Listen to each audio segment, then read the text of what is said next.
गोस्वामी नमोस्तु नमोस्तु नमोस्तु। बंधुओं, जैसे कि आपको विदित है, पूज्य गुरुदेव हम सब के जैनों के ही संत नहीं, संपूर्ण भारतवर्ष ही नहीं, विश्व के संत हैं।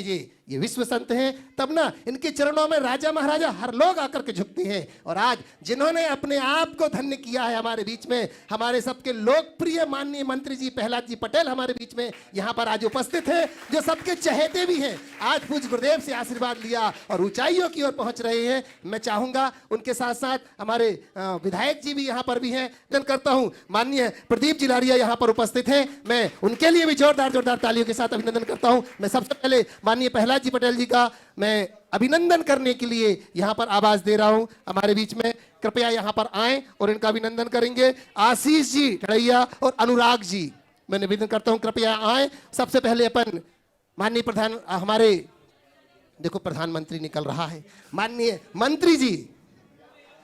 मंत्री जी हमारे प्रहलाद जी पटेल का अभिनंदन करेंगे। आइए आशीष जी टड़ैया और अनुराग जी, जोरदार तालियों के साथ अभिनंदन। और इसी सम्मान की कड़ी में ही सुरेंद्र जी मालथोन जो सागर से अपने बीच में उपस्थित हैं। हाँ, मैं सुरेंद्र जी मालथोन से निवेदन करता हूं। संजय जी छतपुरिया कृपया आए। और अनुराग जी जड़ाकोटा, ऋषभ जी बांदरी, एक बार सामने वे भी आ जाएंगे। मैं और पहला भैया से निवेदन करूंगा, एक बार सामने आ जाए आप यहाँ पर, पूज्य गुरुदेव के समक्ष आए। और साथ ही साथ में निवेदन कर रहा हूं हमारे लोकप्रिय विधायक अनुराग जी अरहंत जी प्रेमी पर उपस्थित हैं। इस अभिनंदन की कड़ी में उनकी सहभागिता होगी। मैं प्रदीप जी लारिया जो हमारे नरियावाली क्षेत्र से हमारे लोकप्रिय विधायक हैं, जो आज पूज्य गुरुदेव के चरणों में वंदन करके आशीष लेने के लिए यहाँ पहुंचे हैं, मैं निवेदन कर रहा हूं उनसे कि वो आए और उनकी इस अभिनंदन की कड़ी में आप सभी लोग जोरदार करतल ध्वनि से हम अभिनंदन कर रहे हैं। मैं लारिया जी से निवेदन करूंगा, कृपया प्रदीप भैया आप सामने आइएगा, आए कृपया। और जोरदार तालियों के साथ अभिनंदन, अनंत भैया अभिनंदन करेंगे आप लारिया जी का पुनः एक बार फिर से। और पूज्य गुरुदेव के द्वारा रचित यह साहित्य जो है इनको भेंट कर रहे हैं।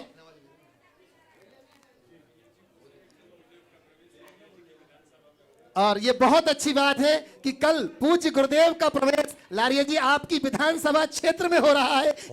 हो गया है। ये बहुत बड़ी बात है। और वो इसीलिए पूज्य गुरुदेव के चरणों में आ गए हैं वंदन करने के लिए, गुरुदेव का स्वागत करने के लिए, वंदन करने के लिए। अब मैं निवेदन करूंगा सभी लोग अपने स्थान पर बैठ जाएं और संकट समाधान का यह कार्यक्रम प्रारंभ हो। मैं चाहूंगा कि सबसे पहले अपनी बात मैं प्रहलाद जी पटेल हमारे बीच में लोकप्रिय मंत्री, उनसे निवेदन करूंगा सबसे पहले वो अपनी बात रखेंगे और अपना प्रश्न भी पूज्य गुरुदेव के चरणों में रख करके अपनी शंका का समाधान करेंगे। चलिएगा, मैं निवेदन कर रहा हूं माननीय मंत्री जी प्रहलाद जी पटेल। सभी लोग शांति से बैठ जाएं। आज का प्रथम प्रश्न भी वही कर रहे हैं और अपनी बात भी यहाँ पर हम सबके सामने रख रहे हैं। पीछे वाले ही बैठ जाएं भैया, ताकि बाहर वालों को दिख जाए। सब बैठ जाओ। ओम।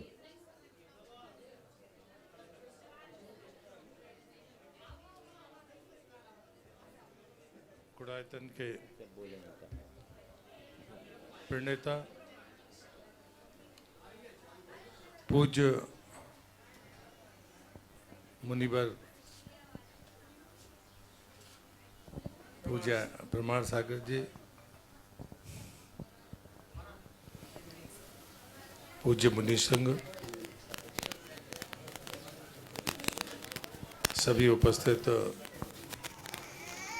इस अवसर पर अपनी बात को जिज्ञासा और शंका के तौर पर रखकर उसका समाधान लेने वाले सभी धर्मावलंबी भाइयों एवं बहनों,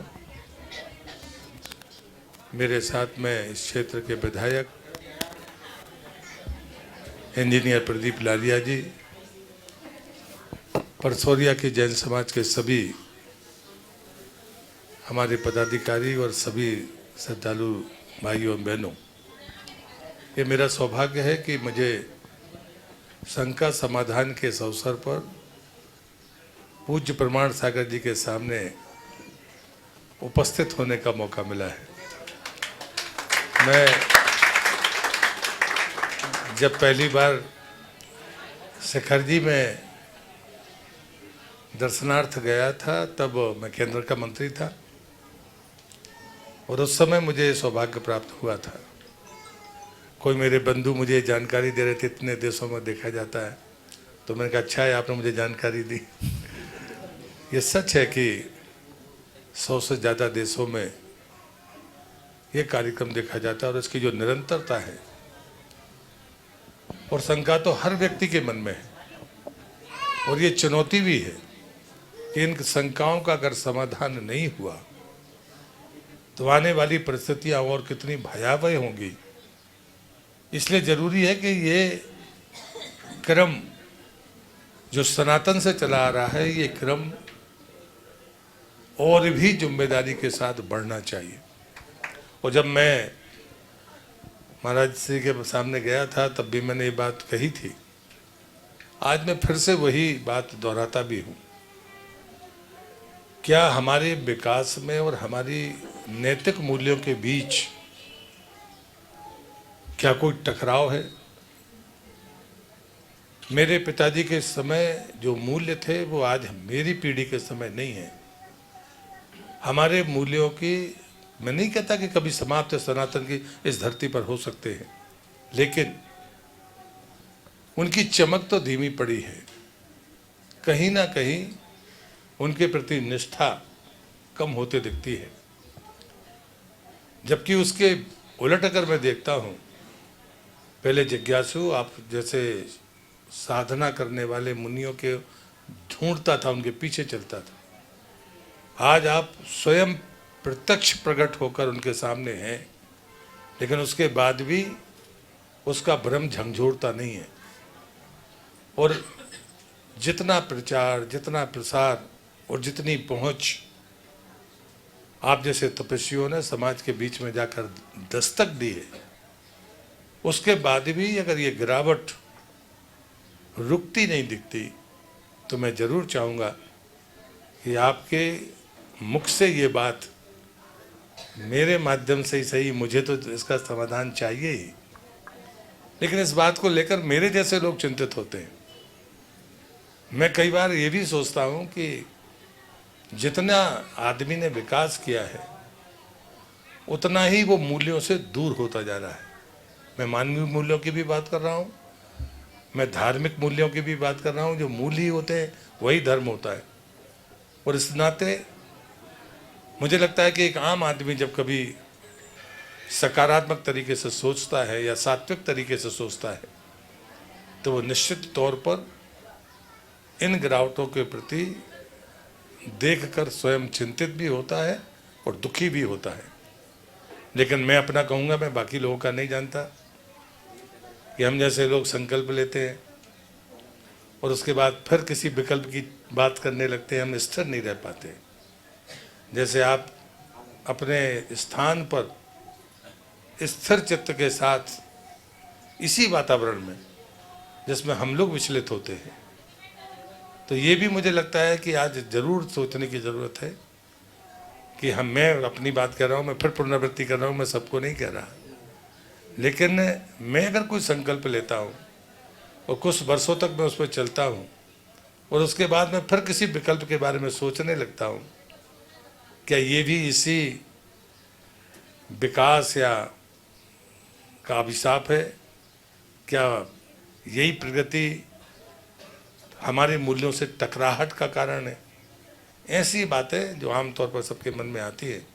पूज्य प्रमाण सागर जी से मैं यही प्रार्थना करूंगा कि यही मेरी जिज्ञासा है और शायद यही मेरी शंका भी है। बहुत सुंदर। पहले तो मैं चाहूँगा एक बार जोरदार करतल ध्वनि से प्रहलाद जी का अभिनंदन करें। अभी ये बोल रहे थे, आप सब सुन रहे थे, और मुझे इनकी बात सुनकर ये नहीं लग रहा था कि कोई राजनेता बोल रहा है।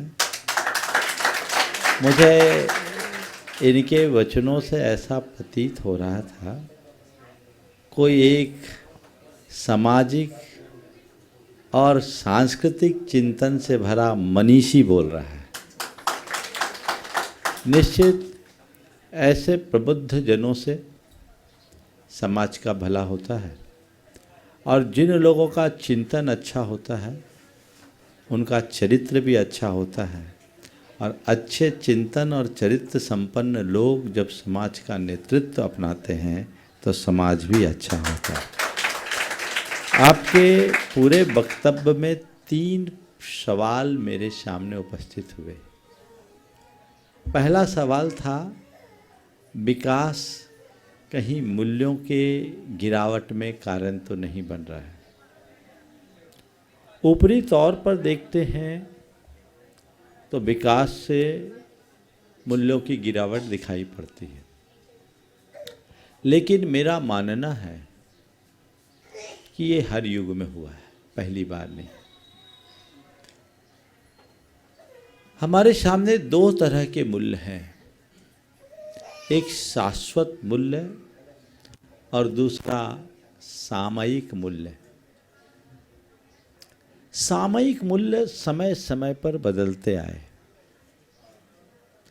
हम त्रेता युग की बात करें, द्वापर युग की बात करें और उस समय से लेकर आज तक की बात करें, सामयिक मूल्यों में बड़ा परिवर्तन हुआ है और उसे हमारी सभ्यता और समाज ने अच्छे से स्वीकार किया है। और इस परिवर्तन को हम नकार भी नहीं सकते, क्योंकि ये परिवर्तन स्वाभाविक है। जो थोड़ा बहुत परिवर्तन दिखता है, जैसे हम लोग अपने से ऊपर वालों की पीढ़ी के साथ जोड़ करके हमेशा परिवर्तन की बात करते हैं और मूल्यों की चिंता प्रकट करते हैं, मुझे लगता है कि इनमें जो गिरावट आई है ये सामयिक मूल्यों पर ज़्यादा है। समय काल के अनुसार हमारे सामाजिक मूल्य बदल जाते हैं। वर्तमान में हम उपभोक्तावादी युग में जी रहे हैं और इस दौर में अर्थ की प्रधानता है, और जब सभी सामाजिक मूल्य अर्थ केंद्रित होते हैं और पदार्थवाद हावी होने लगता है तो चीज़ें बदलती हैं। लेकिन इसका एक सकारात्मक पक्ष मुझे ये दिखता है कि इतने सब परिवर्तन के बाद आज भी शाश्वत मूल्य ज्यों के त्यों हैं। व्यक्ति कितना भी अधर्मी हो, कितना भी पापी हो, कितना भी दुराचारी हो, आज भी वो धर्म की दुहाई देता है, सदाचार को आदर्श मानता है। ये शाश्वत मूल्य की स्थायी प्रतिष्ठा का सबल उदाहरण है। हम लोगों की कोशिश उस शाश्वत मूल्य को प्रतिष्ठापित रखने की, और ये हम लोगों को प्रयत्न करना चाहिए। इसके लिए हमें कोई कोर कसर नहीं छोड़ना, और ये सब तब तक सुरक्षित रहेंगे जब तक ओम ये सब तब तक सुरक्षित रहेंगे जब तक हमारी सांस्कृतिक निष्ठा सुरक्षित होगी। आज सबसे ज़्यादा आवश्यकता सांस्कृतिक निष्ठा को पुनर्जागृत या पुनर्स्थापित करके रखने की है। प्रहलाद जी, आपके साथ तो संस्कृति मंत्रालय लंबे समय तक जुड़ा रहा। अब हमें उस संस्कृति की रक्षा के लिए जो संभव है वो करने का प्रयत्न करना चाहिए। एक ऐसी चेतना जगे जो हर बच्चे के हृदय में उस सांस्कृतिक निष्ठा का आविर्भाव कर दे, प्रकट कर दे, तो मैं समझता हूँ जो हम सब की चिंता है वो दूर हो जाए।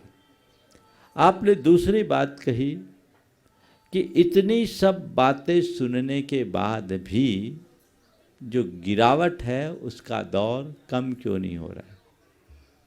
एक बहुत बड़ा परिवर्तन है जो आपने कहा, ये भी एक परिवर्तन ही है कि पहले जिज्ञासु संतों को खोज के जाता था, अब संतों के पास उनका सहज आगमन है, संतों के कार्यक्रम उन तक जाते हैं। ये परिवर्तन है। लेकिन मेरा तो ये कहना है, ये भी इस समय का परिवर्तन है। जब मनुष्य के चरित्र में ज़्यादा गिरावट हो तो हमें ज़्यादा व्यवस्था करने की ज़रूरत है। जब समाज में लोगों का स्वास्थ्य अच्छा हो तो डॉक्टरों की, अस्पतालों की ज़रूरत नहीं है। लेकिन कोरोना जैसा वायरस फैलता हो तो गली गली में डॉक्टरों की ज़रूरत है, उनको ठीक करने की ज़रूरत है। ये अपसंस्कृतियों का वायरस फैला हुआ है।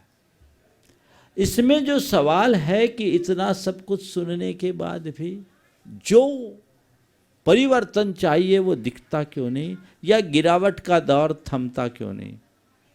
मेरा मानना है कि जो लोग आज संतों को सुन रहे हैं वो जितना संतों को सुन रहे हैं उससे ज़्यादा दिन भर किसकी सुन रहे हैं। आप देखिए, घंटा 2 घंटा लोग संतों के समागम में रहते हैं, और वो भी बहुत थोड़े लोग, बहुत थोड़े लोग। प्रतिशत के हिसाब से लगाए तो 1-2%, 1% ही होगा, वो भी 1-2 घंटा। बाकी 24 घंटे में और सारी दुनिया के लोग क्या देख रहे, क्या सुन रहे, किनके बीच रह रहे। तो जो 24 घंटे ऐसी बातों में उलझे हुए हैं, उनसे हम परिवर्तन की क्या अपेक्षा रखेंगे।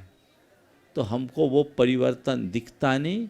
मैं तो मानता हूँ ये गनीमत है कि लोग संतों के बीच आ रहे हैं, तो अभी आदमी बने हुए हैं। यदि ये छूट जाए तो पता नहीं उनका क्या हो।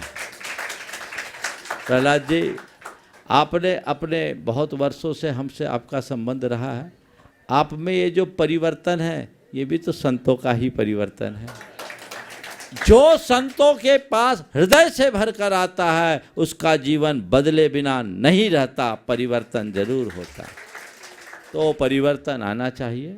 बस इस संदर्भ में एक वाक्य जरूर कहूँगा संतों से अनुराग रखने वालों के लिए, कि संतों के चरणों में दर्शनार्थी बनकर मत आओ। संतों के चरणों में दर्शनार्थी बनकर मत आओ, संतों के चरणों में जब भी आओ शरणार्थी बनकर आओ, जीवन बदल जाए। हमने अपने आप को अभी तक दर्शनार्थी तक सीमित रखा है, लोग लाइन में खड़े रहते हैं, लेकिन जिस दिन शरणार्थी बन जाओगे, संत तुम्हारे हृदय में विराजमान हो जाएंगे, वो तुम्हारे समस्त वृत्तियों और प्रवृत्तियों के संप्रेरक बनेंगे, तुम्हारा जीवन आमूल चूल बदलेगा, फिर कोई नहीं रोक सकता। यह दृष्टिकोण होना चाहिए। आपका तीसरा सवाल, हम अपने संकल्प में स्थिर क्यों नहीं रह पाते। संकल्प में वही स्थिर रह पाता है जिसके सामने उसका लक्ष्य होता है। संकल्प यूं ही नहीं लिए जाते, संकल्प लक्ष्यों की पूर्ति के लिए लिए जाते हैं। लक्ष्य की पूर्ति ही सिद्धि है। सिद्धि के लिए संकल्प लिया जाता है, और जिसकी दृष्टि में 24 घंटे उसका लक्ष्य होगा वो उससे हिलेगा नहीं। हम लोगों में अगर अपने संकल्पों में स्थिरता है तो केवल इसलिए क्योंकि हमारे आँखों के सामने हर पल अपना लक्ष्य रहता है। आप लोगों में भी जो अपने लक्ष्य को सामने रख कर चलते हैं वो कभी विचलित नहीं होते, और जिनका कोई लक्ष्य नहीं होता वो कभी स्थिर नहीं होते। तो हमारे अंदर ऐसी स्थिरता होनी चाहिए। आपने अपने व्यस्ततम समय में अपना समय निकाला और यहाँ इस कार्यक्रम में आज विशेष रूप से दर्शनार्थ आए। अभी इनके गोटे गांव में कार्यक्रम भी है, वहाँ इन्हें जाना है, तो मैं इन्हें आशीर्वाद देता हूँ। महाराज श्री की एक कृति इन्हें दे रहा हूँ जो मूक माटी की ही एक व्याख्या है, बहुत अच्छी होगी। और इस मौके पे प्रदीप जी लारिया, जो मैंने जिनके बारे में सुना है, जैन तो नहीं है लेकिन ये भी बिल्कुल जैनियों में बहुत घुले मिले हैं, और इनका ये पूरा क्षेत्र है, बहुत अनुरागी हैं। मैं उनको भी आशीर्वाद देना चाहता हूं, और यदि वो अपनी कोई जिज्ञासा रखना चाहें तो वो भी रख सकते हैं। उनका सम्मान भी मेमेंटो के माध्यम से संजय जी, आशीष जी, अच्छा, और ऋषभ जी बांदरी चलते हैं। ठीक है, ठीक। तो प्रदीप जी लारिया जो कि अपनी जिज्ञासा, उनके क्षेत्र में पूज्य गुरुदेव पहुंच चुके हैं, तो वो अपनी जिज्ञासा भी रखेंगे, ये बहुत अच्छी बात है। बंधुओं, ये सत्य है कि संत है तो वसंत है, और संत नहीं तो बस अंत है, अंत है, अंत है। और मुझे लगता है कि प्रदीप जी की विचारधारा महाराज जी आपसे इसलिए मिलती है क्योंकि प्रदीप जी और प्रमाण सागर जी महाराज, सॉरी, हमारे प्रहलाद जी और प्रमाण सागर जी महाराज, दोनों की राशि एक है। दोनों की राशि एक है, इसलिए विचारधारा भी एक मिल रही है और आशीर्वाद ले रहे हैं। बहुत इस भाव को लेकर के प्रदीप जी अपनी जिज्ञासा आगामी दिनों, अच्छा कल पुनः पधारेंगे तो अपनी जिज्ञासा रखेंगे। मैं चल रहा हूँ अब पूज्य गुरुदेव के चरणों में। उसके बोली चिंतामणि पार्श्वनाथ भगवान की, पूज्य मुनि श्री 108 प्रमाण सागर जी महाराज जी की, पूज्य मुनि श्री 108 निर्वेद सागर जी महाराज जी की। आज के प्रश्न के लिए मैं आमंत्रित कर रहा हूँ अपने बीच में गुणायतन के ट्रस्टी और शिरोमणि संरक्षक के रूप में, और बिट्टू भाई जो पूज्य महाराज श्री जी की अनन्य भक्ति में हमेशा लगे रहते हैं, ऐसे बिट्टू भाई अपना अरियंत भाई प्रश्न रख रहे हैं महाराज। और उनके बाद में तैयार रहेंगे पूनम जी जैन परसोरिया। महाराज श्री के चरणों में 3 बार नमोस्तु नमोस्तु नमोस्तु। सारे चुल्लक महाराज जी के चरणों में एक छामी। महाराज श्री, भारत एक उभरता हुआ देश है और हमारा देश संभावनाओं से भरा हुआ है, और आगे आने वाले समय में हमारा देश एक सुपर पावर के रूप में आगे बढ़ के आएगा। पर आज के समय में विश्व में अनेक जगह युद्ध चल रहे हैं, जो कि चालू तो हो जाते हैं पर ख़त्म ही नहीं हो पा रहे हैं। तो महाराज श्री, मेरा सवाल आपसे ये है, क्योंकि हमारा देश बड़ी तेज़ी से आगे बढ़ रहा है, तो विश्व जिस परिस्थिति से गुजर रहा है उसमें हमें किस तरीके की सावधानी बरतनी चाहिए, कृपया मार्गदर्शन कीजिए। देखिए, बहुत अच्छी बात यहाँ उपस्थित की। वर्तमान में विश्व बड़े त्रासद दौर से गुजर रहा है। ओम ओम ओम। वर्तमान में विश्व बड़े त्रासद दौर से गुजर रहा है, और ऐसे त्रासदी भरे दौर में पूरे विश्व को निरस्त्रीकरण की ओर बढ़ने की आवश्यकता है। और ये तभी संभव होगा जब हम भगवान महावीर के आदर्शों को आत्मसात करके चले। आज पूरे विश्व में सहअस्तित्व और सद्भावना की जरूरत है। यह सहअस्तित्व और सद्भावना तभी प्रकट हो पाएगी जब हम अहिंसा मूलक जीवन शैली को आत्मसात करेंगे। हमें सबको अपने समान समझना चाहिए।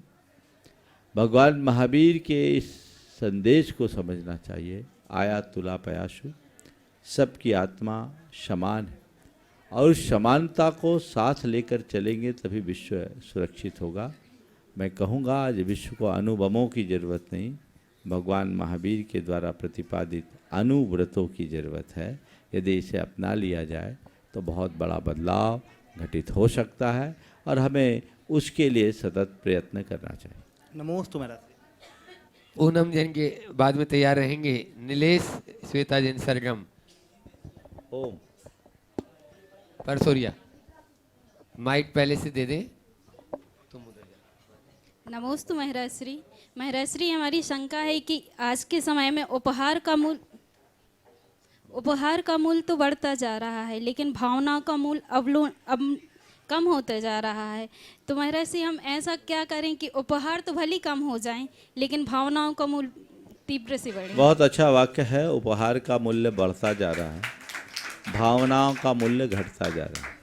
आपने पूछा है ऐसा हम क्या करें कि उपहार भले कम हो जाए लेकिन हमारी भावनाएं बढ़ती जाए।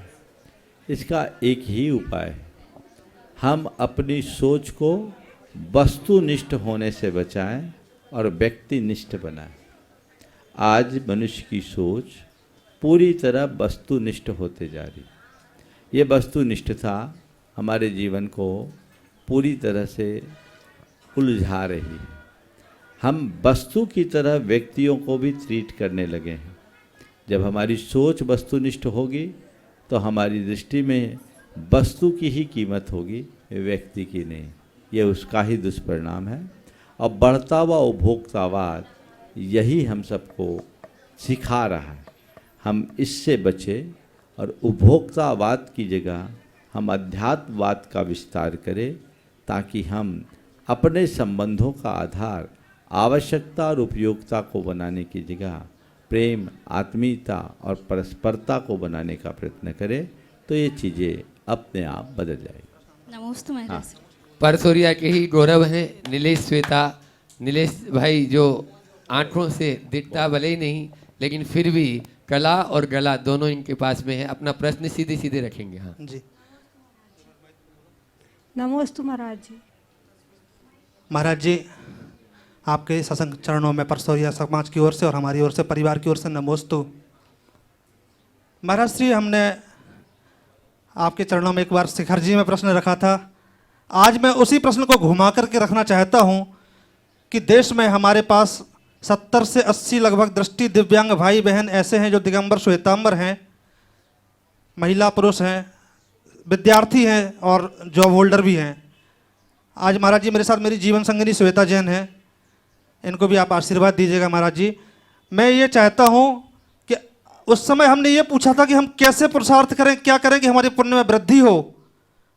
उस समय आपने बहुत अच्छा समाधान दिया था गुरुदेव। लेकिन मैं आज चाहता हूँ कि हमारे जीवन में संघर्ष बहुत है महाराज श्री। हमारी मम्मी, हमारे पापा जी बहुत चिंतित होते हैं, बहुत दुखी होते हैं देख करके कि इनका जीवन इतना संघर्ष से भरा है, आगे क्या होगा, कैसे इनकी नैया पार होगी। और गुरुदेव मैं ये चाहता हूँ कि हम लोग को छोटे छोटे कुछ सूत्र ऐसे बताएं कि हमारे साथ साथ जो हमारे 70-80 दिव्यांग भाई बहन हैं जैन समाज के, उन सबका भी एक उद्धार हो आपकी वाणी से, आपकी कृपा से। बहुत अच्छा सवाल आपने उपस्थित किया है। पहले तो मैं चाहूँगा इस दंपति का जोरदार अभिनंदन करें। और मेरी दृष्टि में दृष्टिहीन वो नहीं है जो देख नहीं पाता, सच्चे अर्थों में दृष्टिहीन वो है जिसे कुछ सूझता नहीं। इसलिए तुम्हारे कथनानुसार भले ही दृष्टि बाधित 70-80 जैन भाई हैं, पर दृष्टि मूढ़ों की संख्या तो अनगिन होगी। तो हम लोग दृष्टि मूढ़ न बने, कदाचित दृष्टि बाधित हो तो कोई बाधा नहीं। मैं सभी से कहूँगा इस बात को लेकर बिल्कुल चिंतित न हो और विचलित न हो कि हम दृष्टि बाधित हैं, अभी तो इसे सकारात्मक रूप से देखें और सोचें क्या बात है, दृष्टि नहीं है तो अच्छा है, दुनिया को नहीं देख रहे हैं, पाप से बच रहे हैं। अंतर्दृष्टि जगाओ। और मैं तुम्हारे माध्यम से कहूँगा, मैं केवल जैनियों के लिए नहीं, दुनिया के उन तमाम दृष्टि बाधितों से कहूँगा, रविंद्र जैन को अपना आदर्श बनाओ। रविंद्र जैन ने वो काम कर दिया जो आँख वाले नहीं कर पाए। ये अंतर्दृष्टि का प्रभाव था। इसलिए अपनी क्षमता को समझे, अपनी चेतना को सही दिशा में नियोजित करे। असली आँख चर्म की नहीं होती, असली आँख मर्म की होती है। चर्म की आँख तुम्हारे पास भले ना हो, मर्म की आँख सुरक्षित है, इसे संभाल कर रखो। ये मर्म दृष्टि ही जीवन का उत्थान करेगी। गुरुदेव आपने बहुत सुंदर समाधान दिया है और हमारे भाई बहन सभी प्रसन्न होंगे, आह्लादित होंगे। और आपने आदरणीय दादा रविंद्र जैन साहिब का नाम जो जिक्र किया है गुरुदेव, तो मेरी भावना है इस मंच से, इस विराट मंच से आपके पावन श्री चरणों से मैं प्रार्थना रखता हूं गुरुदेव कि आज रविंद्र जैन साहिब को 9 वर्ष हो गए हैं इस लौकिक संसार को छोड़े हुए, लेकिन उन्होंने जो देश और दुनिया को दिया है अपना वैभव, कला, संस्कृति, साहित्य का, संगीत का, मैं उन्हें अपनी संगीत का, साहित्य का भगवान मानता हूं गुरुदेव। आज मैं जो कुछ भी हूं, मैं चाहता हूं कि भारत रत्न अलंकरण गुरुदेव उनको अवश्य मिलना चाहिए मरणोपरांत से। बहुत अच्छा आशीर्वाद। इसके बाद में गुणायतन के शिरोमणि संरक्षक के रूप में ही सुरेंद्र जी मालतोनी यहाँ पर उपस्थित हैं और तैयार रहेंगे ऋषभ जी बांदरी, जो वे भी अनन्य भट्ट और गुणायतन से शिरोमणि संरक्षक अभी संस्थापक के रूप में वे भी जुड़े हुए हैं। विकास क्रोधा और बिट्टू भोपाल से यहाँ पर पधारे हैं, वे भी आगे की आने का, उनको थोड़ा सा रास्ता दे दे आगे। गुणायतन के प्रवर्तक, धर्म प्रभावना की मंच पर विराजमान परम पूज्य मुनि श्री प्रमाण सागर जी महाराज, मुनि श्री निर्वेक सागर जी महाराज, मुनि श्री संधान सागर जी महाराज के चरणों में नमोस्तु। छुल्लक जी महाराज के चरणों में इच्छामी। महाराज जी, मेरा प्रश्न भी पूरक है जो आज का विषय चल रहा है कि मानवीय मूल्यों की सबसे ज़्यादा गिरावट और संवेदनाओं की सबसे ज़्यादा गिरावट अगर देखी जा रही है तो वो युवा पीढ़ी में देखी जा रही है। महाराज श्री, प्रोफेशनल तो हैं लोग, लेकिन प्रोफेशनल उनको अपने प्रोफेशन में होना चाहिए, मानवीयता में प्रोफेशनल नहीं होना चाहिए। युवाओं के लिए आपकी तरफ से क्या प्रेरणा है? पूज्य महाराज श्री। देखिए, जब भी ये कहा जाता है कि गिरावट युवाओं में हो रहा है, मुझे अच्छा नहीं लगता। मैं पूछना चाहता हूँ, आप युवाओं में गिरावट बता रहे हो, बड़े कितने सुधरे? क्या बड़े सब सीधे साधे हैं? बड़ों में गिरावट नहीं है। मुझे तो लगता है कुएं में ही भांग पड़ी है, कोई नहीं बचा। ये आरोप की भाषा क्यों? लेकिन हाँ, युवा की हर क्रिया हमें दिखती, युवाओं से आशा और अपेक्षा कुछ ज़्यादा है। तो युवाओं से होने वाली आशा और अपेक्षा के कारण हम उनमें एक बड़ा बदलाव देखना चाहते हैं, और जब वो नहीं दिखता तो हमें भटकाव नज़र आने लगता है, और उसी भटकाव को हम गिरावट की दृष्टि से देखने लगते हैं। मेरा ये कहना है कि ऐसी स्थिति में हमें बहुत व्यापकता से सोचने समझने की ज़रूरत है। युवाओं को कोसने की जगह उन्हें सही दिशा में नियोजित करने का प्रयत्न करने की आवश्यकता है। उन्हें सही प्रेरणा देने की ज़रूरत है, उन्हें मार्ग दिखाने की ज़रूरत है। मेरा मानना क्या ये अनुभव है कि युवाओं को यदि सही दिशा बोध दे दिया जाए तो वो जितने अच्छे से अपना जीवन आगे बढ़ा सकते हैं, परंपरागत ढर्रे से जीने वाले बुजुर्गों में वो नहीं दिखती। जहाँ तक प्रोफेशनलशिप की बात है, प्रोफेशनल लाइफ एक अपनी लाइफ होती है, पर फैमिली और पर्सनल लाइफ अलग होती है। वहाँ हम हर बात को जोड़ घटाव से नहीं चला सकते। वहाँ तो हमें अपनी भावनाओं को पूरी तरह से महत्व देना पड़ता है। युवाओं को और सबको हम ऐसा कुछ बोध दें, दिशा बोध दें, जिससे वे अपने जीवन की वास्तविकता को समझ सके और जीवन में हमारी भावनाओं का क्या मूल्य है और हमारा समग्र जीवन किन आधारों पर पल्लवित होता है। ये बात जब हम लोगों को समझाने में सफल होंगे तो चीज़ें हमारे अनुकूल होगी, और तभी हम कुछ अच्छा कर पाएंगे, बेहतर बना पाएंगे। तो उस बेहतरी के लिए युवाओं को प्रशिक्षित करने की ज़रूरत है, उन्हें जागृत करने की ज़रूरत है। उन्हें ये बात बताना बहुत ज़रूरी है कि हमारे पूरे लाइफ का मैनेजमेंट कैसे होगा। केवल अब युवाओं को आप दोषी बताते हो, पर उसमें दोषी मैं अभिभावकों को मानता हूँ। आपने शुरू से उन्हें केवल पढ़ाई करो, पढ़ाई करो, पढ़ाई करो, कॉम्पिटिटिव एग्ज़ाम की तैयारी करो, एग्ज़ाम करो, जॉब हो, अच्छी जॉब, अच्छा पैकेज। आपने अपने युवाओं की परवरिश इस तरह से की। आपने अपने युवाओं में ये बात क्यों नहीं भरी कि इन सब के अलावा हमारे जीवन का सबसे पहला लक्ष्य होना चाहिए एक अच्छा नागरिक बनने का, एक अच्छा इंसान बनने का, अपने जीवन में मूल्यों को महत्व देने का। हमने कहाँ दिया? हमने उनकी पूरी परवरिश उस दिशा में की, और फिर जब उस दिशा में आगे बढ़ जाते हैं तो हमें लगता है युवाओं में बड़ा भटकाव है, युवाओं में बड़ी गिरावट है। मानता हूँ ये गिरावट अच्छी नहीं है, चिंता का विषय है। युवाओं को आगे बढ़ाना चाहिए, लेकिन हमें प्रारंभ से बचपन में ही वैसी प्रेरणा देनी चाहिए, बचपन से, और युवाओं को विशेष प्रेरणा दें ताकि उनमें ठहराव आ सके। नमस्ते। इसके बाद में ऋषभ जी बांदरी अपना प्रश्न यहाँ पर संस्थापक सदस्य डोनायतन रखे हैं। उसके बाद विकास जी गोदा के पास में माइक पहुँचा देवी पीछे। पूज्य महाराज जी के चरणों में बारंबार नमोस्तु, शुल्लक जी के चरणों में क्षामी। महाराज जी, हमारा प्रश्न समाज में हम लोग रहते हैं, आजकल टेंशन ज़्यादा रहते हैं या जो भी कारण होते हैं, बाल झड़ जाते हैं महाराज जी लोगों की, सरगंजा हो जाता है, तो बिग लगवा लेते हैं।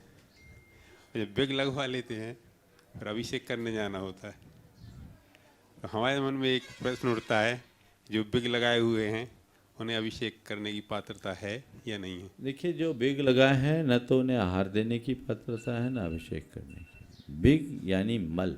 हम लोगों के आहार में बाल आता है, हम लोग अंतराय करते हैं, बाल मल है।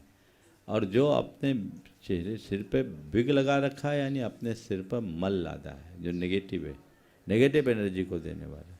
बिल्कुल नहीं, हम लोगों को तो दिख जाता है तो हम लोग उन्हें बाहर कर देते हैं।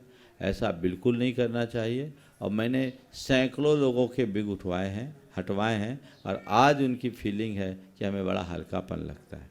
अरे जब प्रकृति तुम्हारे सिर में बाल नहीं चाहती तो तुम दूसरों के बाल क्यों रखते हो? क्या गंजे अच्छे नहीं लगते क्या? अनुपम खेर से मिलान कर लो। क्या सोचने की बात। हाँ, और इसमें सोचने की बात नहीं है। जो हमारा नैसर्गिक सौंदर्य है वो हर अवस्था में निखरता है। इस भ्रम से अपने आप को बचाना चाहिए और इस तरह की प्रवृत्ति बिल्कुल नहीं अपनाना। कदाचित किसी को विघ्न लगाना भी है तो कम से कम अभिषेक और आहार के समय तो बिल्कुल न लगाए।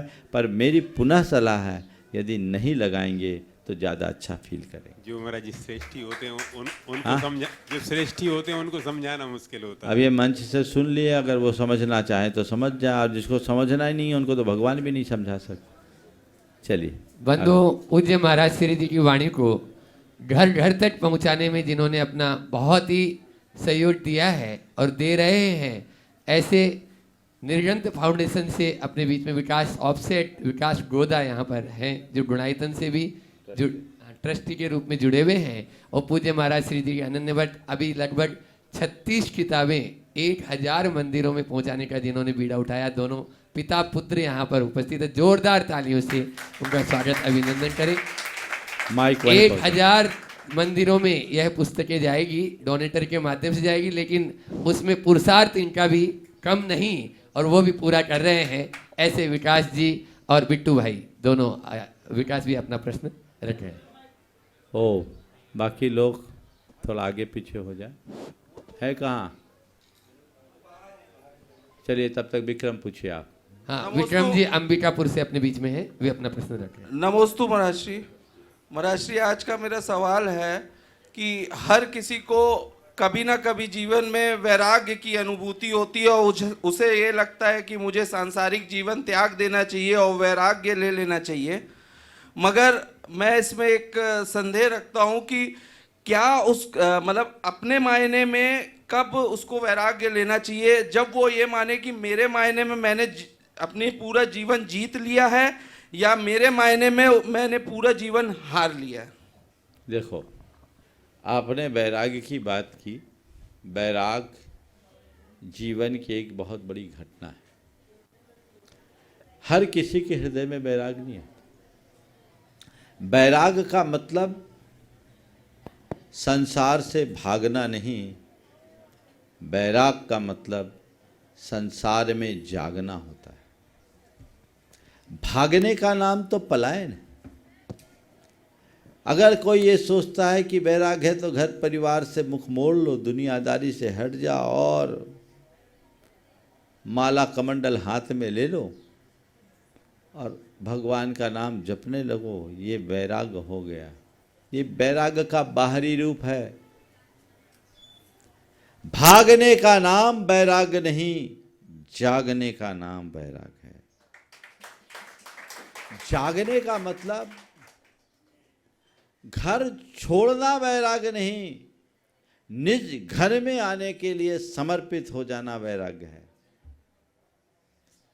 अभी तक मैं जिनके पीछे भागता था वो मेरा नहीं है, अब मुझे उसके पीछे जाना है जो असल में मेरा है। इसका नाम वैराग है। निज घर में आने का नाम वैराग। तो आपने जिसे वैराग्य कहा ना, मुझे लगता है ज़्यादातर लोगों के मन में वैराग्य के नाम पर एक उचाट होती है। मन का नहीं हुआ, ए संसार में कोई सार नहीं है, छोड़ो, है ना, कोई सार नहीं है। अभी आ जाए लोग, कोनों को नहीं है, कोई पूछते ही नहीं है, और पूछने लगे अरे ऐसो अच्छो तो कोई है ही नहीं है। ये जो प्रवृत्ति है, ये उचाट का नाम वैराग्य नहीं। सब तुम्हारे साथ रहे तो भी तुम्हारे मन में विश्वास रहे, मेरा केवल मैं हूं, ये मेरे पास हैं पर मेरे नहीं। इस समझ का नाम वैराग है। समझ गए? और वो वैराग अगर एक बार जाग गया तो फिर उस व्यक्ति की परिणति अलग होगी। वो कीचड़ में पड़े कमल की तरह कीचड़ में रहते हुए भी उससे अलिप्त होकर जिएगा। यदि व्यक्ति के मन में चीज़ों के प्रति आकर्षण है तो तय मानकर चलना अभी वैराग्य नहीं, केवल वैराग्य की बातें हैं। इसलिए अंतर के अनुराग को जगाओ और अंदर टटोलो, वैराग है या नहीं, तुम्हें लग क्या अच्छा रहा है। जब तक दुनियादारी अच्छी लग रही है, जब तक नाम और काम की चाह है तब तक वैराग्य की बातें केवल वैराग्य है, बातें हैं। लेकिन आत्मा से अनुराग जग गया तो समझ लेना इससे बड़ा और कुछ भी नहीं। इसके बाद में सिमी जैन परसोरिया और तैयार रहेंगे मनीषा जैन सानोदा। चलो दोनों नहीं, माया जैन सानोदा और उसके बाद में तैयार रहेंगे ऋचा जैन परसोरिया। ओ उपलब्ध है। आज का ये स्पेशल सत्र है, बहुत कम लोग इस स्थान पर आ पाए हैं और समय पूर्व है। महाराज फिर जी भी जितना होता है कीजिए, नहीं तो ऑनलाइन प्रश्नों से इस सत्र जिनके को नाम- पूरा कर लें। हाँ हाँ बोलिए। नमोस्तु महाराज श्री।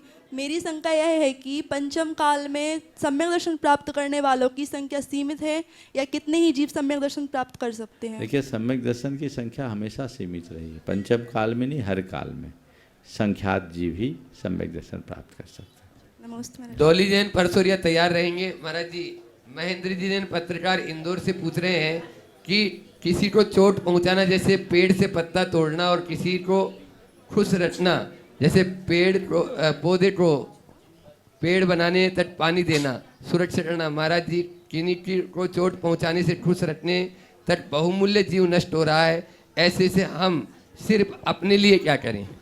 बहुत अच्छा वाक्य कहा। किसी को चोट पहुंचाना यानी पेड़ से पत्ते तोड़ना, और किसी को खुश रखना यानी पेड़ को बढ़ने तक पानी देना, पौधा बनने तक पानी देना।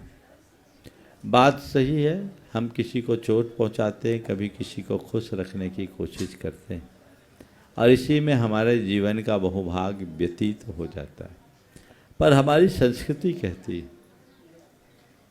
कि अपने जीवन को सही अर्थों में आगे बढ़ाना चाहते हो तो लोगों को खुश रखने का प्रयत्न करो, पेड़ लगाने का प्रयत्न करो, पत्ते तोड़ने का कुकृत्य मत करो, इससे बचो। जहाँ तक बने ऐसी जागरूकता रखो कि हम किसी को चोट न पहुँचाएं, हमसे किसी को चोट न पहुँचे, और कदाचित ऐसा हो ना पाए तो मैं इतना ही कहता हूं, केवल पत्ते तोड़ना, पेड़ मत उखाड़ना। आजकल तो लोग पेड़ ही उखाड़ने लगे हैं, ये बड़ी विडंबना है, इससे बचना चाहिए। विकास आ गए, पीछे पहुंचा दो। हाँ बोलिए, आप बोलिए। नमोस्तु गुरुदेव। मेरा प्रश्न यह है हमारे श्री, वहीं पहुंचा दो। हाँ। हम महिलाओं की शादी होती है तो हमें मायके से कहा जाता है कि तुम्हें अपनी शादी को निभाना है, लेकिन हमारे श्री कभी कभी परिस्थिति ऐसी आती है कि हमारे पति से बिल्कुल नहीं बनती, तो 10 साल 20 साल भी हम उस शादी को निभा रहे हैं, उसके बाद हमारे बच्चे अपने पैरों पर खड़े हो गए। अब अगर हमें अपना कल्याण करना है तो हम क्या करें? अगर पति को छोड़ते हैं तो समाज वाले खा लेंगे और खुद जाएंगे, तो इस लोक लाज के कारण महाराज जी आप बताइए फिर वो महिला क्या करे? तो ये बताओ, इस सभा में कितने पति पत्नी जिनकी एक दूसरे से निभी? नहीं नहीं महाराज श्री, सुनो मेरी तो बात। बनती है। एक बार मेरे पास 10-12 दंपति बैठे थे, सब 9 दंपति थे। मैंने बातचीत में पूछा, ये बताओ तुम में से कितने हैं जो ये चाहोगे, ध्यान से सुनना, तुम में से कितनी हैं जो ये चाहोगे कि अगले जन्म में यही पति मिले? एक ने भी हाथ नहीं उठाया, एक ने भी हाथ नहीं उठाया। तो ये तो आप कह रही हो कि पति से निभी नहीं, एक नहीं, सबकी यही कहानी है, और यही सबसे बड़ी उपलब्धि है कि इस विसंगति में भी संगति है। न निभने के बाद भी निभाना तुम्हारा सबसे बड़ा पुरुषार्थ है। ये चलता है, सब में थोड़ी बहुत खींचातानी होती है। एक विचारक ने लिखा कि पति पत्नी का रिश्ता एक दूसरे के प्रेम के लिए नहीं होता, पिछले जन्म का बैर भुलाने के लिए होता है।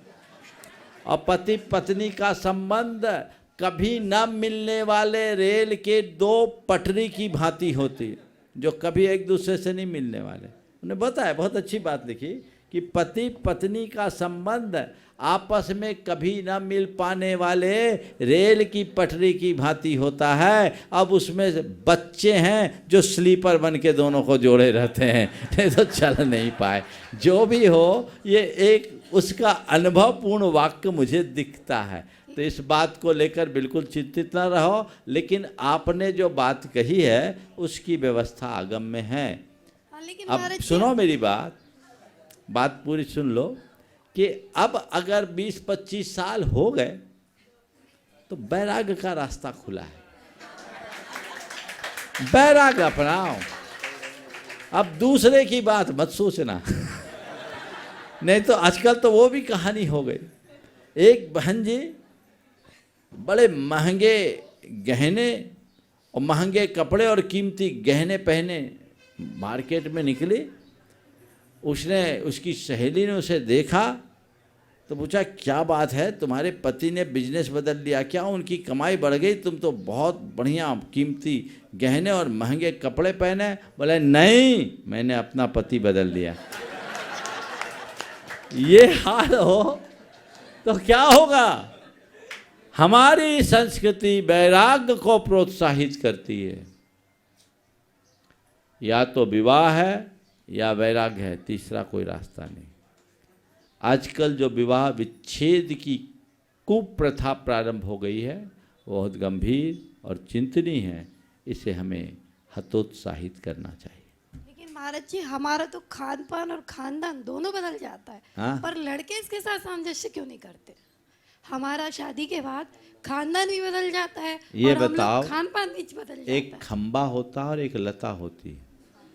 सुनो ध्यान से, खंबा होता है और लता होती। खंबा ठूंठ सा दिखता है, कोई रूप सौंदर्य नहीं होता। लता में बड़ी सुंदरता होती कि नहीं? लता का सौंदर्य होता है, लेकिन लता का उत्कर्ष कैसे होता है? खंबा में लिपट का है। खंबा लता से लिपटता है कि लता खंबे से निपटती है? बोलो। लता। उसी में उसका विकास है। और लता जब खंबे से निपटती है तो लता का केवल विकास नहीं होता, खंबे का भी सौंदर्य वृद्धिंगत हो जाता है। पति खंबा है ठूंठ और पत्नी लता है, उसके सौंदर्य का उसे आनंद लेना चाहिए। विकास गोदा जी आगे हैं। सवाल नहीं है, बिट्टू का है क्या? एक बार इनके लिए जोरदार करतल ध्वनि कर दीजिए, जो बहुत कर्मठता और लगन के साथ जिनवानी के प्रसार में लगे हैं। दे दो माइक, तो दे दो, नमोस्तु ही कर ले। नमस्ते महाराज। हाँ, और न केवल महाराज श्री जी की अपितु बहुत सुंदर। चलिए आगे। बहुत सुंदर। समस्त गोपाल महाराज जी पलक पावड़े बिछाए बैठा हुआ है आपकी अगवानी के लिए। बहुत सुंदर, शीघ्र पहुंचे आज। बहुत बढ़िया। नमस्ते महाराज। हाँ, इसके बाद में रोशनी जैन परसोरिया और मुकेश जी ढाना सागर, वे भी अपना प्रश्न यहाँ पर के चरणों में मेरा बारंबार नमोस्तु नमोस्तु नमोस्तु। हे मुनिश्री, मेरी जिज्ञासा ये है कि जब हम धर्म सभा में बैठते हैं तो स्वाध्याय चल रहा होता है या पूजन अभिषेक, उसी समय महाराज श्री किसी की बीच में लड़ाई हो जाए, कभी परिस्थितियाँ महाराज श्री ऐसी बन जाती हैं कि कुछ लड़ाई वाले माहौल हो जाते हैं, तो महाराज श्री जो सभा में पूजन कर रहे हैं स्वाध्याय अभिषेक, तो महाराज श्री क्या उनको भी उस चीज़ का दोष लगता है? उनको उन लड़ने दो, आप अपना काम करो। उनका काम है, आप कब तक पूजा छोड़ के भागोगे? और सुनो, किसी की लड़ाई हो, ऐसे मंदिर में ये सब काम होना नहीं चाहिए, महान पाप है। लेकिन कुछ लोग ऐसे होते जिनकी आदत नहीं सुधरती। अगर ऐसे लोग लड़ रहे हैं, आप उनकी बात को सुन करके भी अनसुना करो तो पूजन का दोहरा पुण्य मिलेगा। और उनकी लड़ाई में आप जुड़ जाओगे तो महापाप के भागी हो। तो यदि आप अनसुना कर पा रहे हो तो आप करो, नहीं तो देखो माहौल खराब है तो महार्घ चढ़ाओ और खिसक जाओ। तुम जानो, तुम्हारे काम जाने, और शांति पाठ और जोर से करो ताकि उनकी शांति हो जाए। हाँ, बंडा से मंगल सिंह जी यहाँ पर हैं, यदि वे अपना यहाँ उपस्थित हो तो वे भी अपना प्रश्न कर दें। और मुकेश जी ढाणा बाहर में है, उनको थोड़ा सा वहीं माइक पहुंचा सकते हैं। चलो आगे बोलो। अगला सवाल हाँ, उसके बाद में ऋचा जैन परसोरिया हो गया। उपस्थित है। सिमी जैन ओ। परसोरिया, मनीषा जैन सानोदा यदि उपस्थित हो देख लें। नहीं, आप ऑनलाइन लो। इसके बाद में महाराज जी ऑनलाइन पूछ रहे हैं, तब तक महाराज जी के माइक लग जाए, देख लो। दो उनको माइक दो। हेलो, नमोस्तु भगवान, नमोस्तु भगवान, नमोस्तु भगवान। आ गए अंदर, हाँ जी बोलो। महाराज जी, सागर के लोग इंतजार कर रहे हैं महाराज जी, और बाहर भी खड़े हुए हैं। आपके आशीर्वाद से हम सबको ये मौका मिला प्रश्न करने का। महाराज जी, आज मित्रता में दगा होता है, ये कैसे रुक सकता है? मेरा सवाल आपसे यह है, इसका समाधान देखो, करें। मित्रता में दगा होता है, आपने पूछा है कैसे रुक सकता। मित्रता में दगा क्यों होता है पहले से देख लो, तो फिर अपने आप बात समझ में आ जाएगी। जिनके मन में ज़्यादा लालच होता है, जो अंधविश्वासी होते हैं, वे ही दूसरों के दगा के पात्र होते हैं। लालची होना, स्वार्थी होना, अंधविश्वासी होना, ये मनुष्य की बड़ी दुर्बलता है, और ऐसे लोग इस तरह की दुर्घटनाओं के शिकार हो जाते हैं। इसलिए हमें इनसे बचना चाहिए और अपने जीवन को आगे बढ़ाने का प्रयत्न करना चाहिए। एक सवाल महाराज श्री का होगा, उसके बाद आप बोल दीजिए। चलिए। श्री 108 प्रमाण सागर जी, निर्भीक सागर जी, संधान सागर जी महाराज जी के चरणों में कोटि कोटि नमोस्तु नमोस्तु नमोस्तु। गुरुवार हमने शास्त्र में पढ़ा है उत्पाद, व्यय और द्रव्य। इसको सरल से उदाहरण में समझाइए कि आय तो होती हो पर व्यय ना हो, क्या है? इसको आचार्य महाराज कहते हैं आना जाना लगा हुआ है। आना उत्पाद, जाना व्यय, और द्रव्य यानी लगा हुआ। चलो आगे बता। पूज्य महाराज श्री जी श्री चरणों में दोनों हाथ जोड़ लें और महाराज श्री जी से नमोस्तु निवेदित करते हुए कि वे भी अपनी शंका हम महाराज श्री जी चरणों में रखते हैं, ताकि समाधान से हम सबको उपकृत करें। पूज्य महाराज श्री जी मुनि श्री के चरणों में नमोस्तु करते हुए, एक वक्त वो था जब परिवार में आय के साधन कम थे किंतु प्रसन्नता ज़्यादा थी, और धीरे धीरे आय के साधन बढ़ने के बाद भी लोगों को लगता आज हमारे यहाँ कोई आय के साधन नहीं है। और पहले व्यक्ति गुस्सा कम करता था क्योंकि उसके पास शक्ति को देख कर के वो करता था, अन्यथा शांत बैठता था। इस कुछ प्रसंग को लेकर के आचार्य महाराज ने मूक माटी में 2 पंक्तियाँ उद्धृत की हैं। आमद कम खर्चा ज़्यादा लक्षण है मिट जाने का, वो कुवत कम गुस्सा ज़्यादा लक्षण है पिट जाने का। पूज्य गुरुवर की ये पंक्तियाँ हमारे जीवन में क्या संदेश देती हैं, जिससे हमारा पारिवारिक और सांसारिक जीवन इनका व्यवस्थित हो जाए? कृपया समाधान करें। बहुत अच्छी बात महाराज श्री ने उपस्थित की है। बात बिल्कुल सही है कि व्यक्ति को आय को देखकर ही व्यय करना चाहिए। आय से अधिक व्यय व्यक्ति को कहीं का नहीं रहने देता।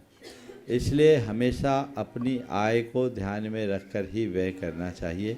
ये हमारे नीति शास्त्रों का वचन है, और जो लोग इसका उल्लंघन करते हैं उनकी हालत तो मिटने की होती है, इसे कोई नकार नहीं सकता। और गुस्सा तो करना ही नहीं चाहिए, लेकिन नीति कहती शक्ति का विचार करके ही गुस्सा करना चाहिए, और जो ऐसा नहीं करते उन्हें मुंह की खानी पड़ती है। हमें इनसे बचना है। आज के सत्र को, चूँकि अभी हम लोगों को यहाँ से बिहार करके कल रास्ते में जो दीनदयाल नगर के पास, कौन सा इलाका कहलाता, नेहा नगर में तो सुबह का आहारचर्या और प्रवचन होगा ही। बमौरी बहरिया टिकड्डा के आगे वहाँ विद्या प्रमाणपुरम में एक नए जिनालय का भूमि पूजन और शुभारंभ का कार्यक्रम होगा। उसे हम लोग संपन्न करेंगे, और उसके बाद सागर के उपनगरीय क्षेत्र का जो द्वार है वहाँ हम लोगों का नेहा नगर में प्रवेश होगा। और कल का संघ का समाधान अंकुर कॉलोनी मकरोनिया में होगा। बोलिए अहिंसा परमो धर्म की।